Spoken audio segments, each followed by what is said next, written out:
What you're going to need is your spool of thread and your bobbin full of thread. What you're going to do is you're going to take your spool of thread, remove the spool pin cap, place it on the spool pin with replacing the spool pin cap back on the spool pin. Next you're going to take your spool of thread and you're going to wrap it around the first thread guide. Again, not completely wrapping it all the way around, but just around the edge. You are then going to take your thread and you're going to go down the first side.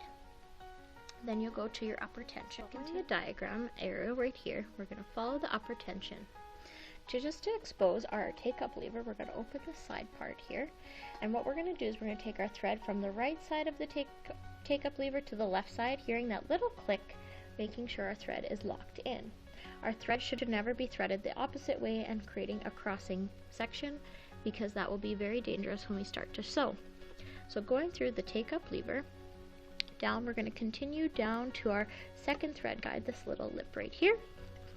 And then we are going to thread our needle, putting it through the eye of the needle, right there. Sometimes it takes a second or two to get it through.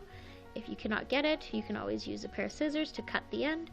Again, we're making sure that it goes from the front side to the back side. We're not wrapping around the eye of the needle.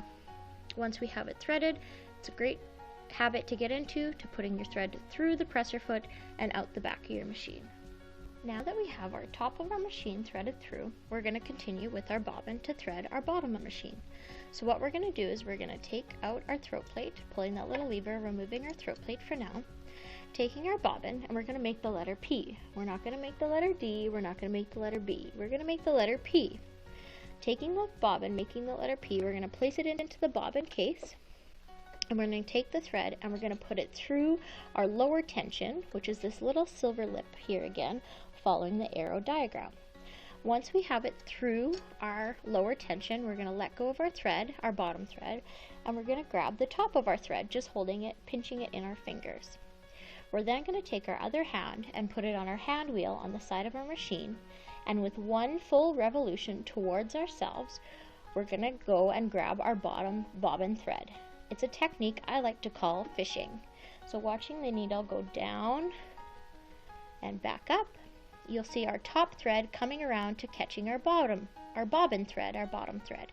So now you're going to take those fingers and you're going to pull your thread through until you see the little loop of where the bobbin thread comes through.